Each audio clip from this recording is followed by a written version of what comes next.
First time আমি moulded clay use করে jewellery বানাবো, কারণ সামনে আসছে হোলি, তাই হোলি স্পেশাল জুয়েলারি তো বানাতেই হবে।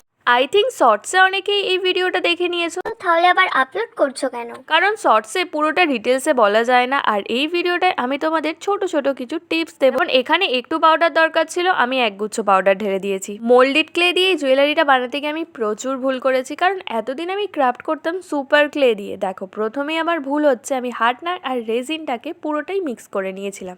এটা করা আমার একদম ঠিক হয়নি, তার জন্য আমার অনেকটা ক্লে প্রায় নষ্টই হয়ে গেছে।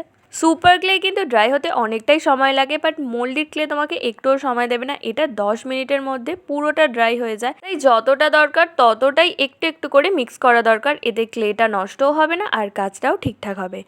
যেমন আমি এই পলাশ ফুলটা বানিয়েছি প্রায় 5 বার ট্রাই করার পর, কারণ আমি মোল্ডেড ক্লে দিয়ে কিছুতেই বানাতে পারছিলাম না। একটা টাইমে তো আমি ভেবেইছিলাম আমি এটা দিয়ে বানাবো না। দেখো কতটা তাড়াতাড়ি ড্রাই হয়ে যায়, একটা পলাশ ফুল বানাতে বানাতে 1 প্যাকেট ক্লেই ড্রাই হয়ে গেল। তো মোটামুটি 3টে এখানে পলাশ ফুল বানিয়েছি আর একটা রাউন্ড শেপ দিয়ে বানিয়েছি, এর ওপর একটা পলাশ ফুল আঠা দিয়ে বসাবো। তো তারপর সবগুলো কালার করে নিয়েছি। প্রথমে হোয়াইট করেছি আর এখানে আমি অ্যাক্রিলিক কালার ইউজ করছি ক্যামেলের। কালার করা কমপ্লিট হয়ে যাওয়ার পর দেখছি রাউন্ড যে বেসটা বানিয়েছি এটা একটু এবড়ো খেবড়ো হয়েছে, তাই স্যান্ড পেপার দিয়ে আবার ঘষে নিলাম। এখন এটা পুরোটা স্মুথ হয়ে গেছে। এরপর গ্লু দিয়ে পলাশ ফুলের ব্যাক সাইডে এই বেসটার ওপর বসিয়ে দিয়েছি। মোল্ডেড ক্লে দিয়ে রাউন্ড যে পিসটা বানিয়েছি তার দু সাইডে দুটো জাম্পিং অ্যাটাচ করে নেব, যাতে টাসেলটা অ্যাটাচ করতে সুবিধা হয়। এবার টাসেলটা তো আমি আগে থেকেই বানিয়ে রেখেছিলাম, খুব সহজ। এমব্রয়ডারি যে থ্রেডগুলো হয় সেটাকে টুইস্ট করে করে এইভাবে সহজেই বানাতে পারবে। টাসেলের মধ্যে আগে থেকেই দুটো কটন বল ইনসার্ট করে নিয়েছিলাম। এবার টাসেলটাকে জাম্পিংয়ের মধ্যে ইনসার্ট করে লাস্টে একটা নট বেঁধে নিয়েছি। চকার তো রেডি। এবার ইয়াররিংসটা তো বানানো খুবই সহজ, ফুল তো বানিয়ে রেখেছিলাম। এবার পলাশ ফুলের যে ব্যাক সাইডে একটা ইয়াররিং স্টাড গ্লু দিয়ে বসিয়ে দিয়েছি। তো ফাইনাল লুকটা দেখো কেমন লাগছে কমেন্টে আমাকে অবশ্যই জানিও। তোমরা বাড়িতে ট্রাই করতে পারো, বানানো তো খুবই সহজ, আর আমি তো টিপসগুলো তোমাদের বলেই দিলাম।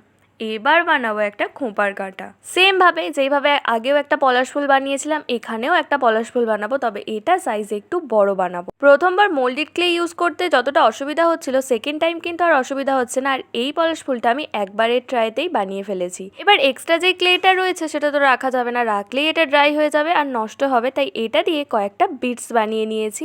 এই যে পলাশ ফুলটা বানিয়েছিলাম তার মধ্যে একটা আইপিন ইনসার্ট করে নিয়েছি। ড্রাই হয়ে যাওয়ার পর পুরো পলাশ ফুলটাকে কালার করে নেব অ্যাক্রিলিক কালার দিয়ে। আর ক্লে দিয়ে যে বিটসগুলো বানিয়েছিলাম সেগুলোও কালার করে নিয়েছি। এবার 3টে চাম্পস বানাবো। প্রথমেই একটা সুতোর মধ্যে একটা কাউডিসেল ইনসার্ট করে নট বেঁধে নিয়েছি। এবার এই সুতোটার মধ্যে একটা কটন বল আর একটা বিটস ইনসার্ট করে নিয়েছি। তো 3টে চাম্পস রেডি।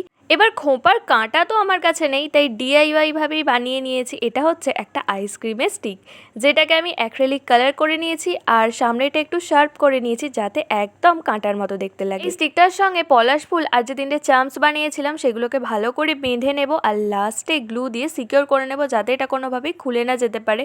আর পলাশ ফুলের ব্যাক সাইডে এই চাম্পসগুলোকেও একটু গ্লু দিয়ে সিকিওর করে নিয়েছি যাতে এইগুলো এদিক ওদিক না হয়ে যায়। লাস্টে এটা কমপ্লিট হয়ে যাওয়ার পর দেখি নিচের অংশটা কালার করতেই ভুলে গেছি, তো কালার করে নিলাম আমার। সো ফাইনালি খোঁপার কাঁটা রেডি। আচ্ছা, তোমাদের কার কার খোঁপার কাঁটা ইউজ করতে ভালো লাগে? আমার তো বেশ ভালো লাগে।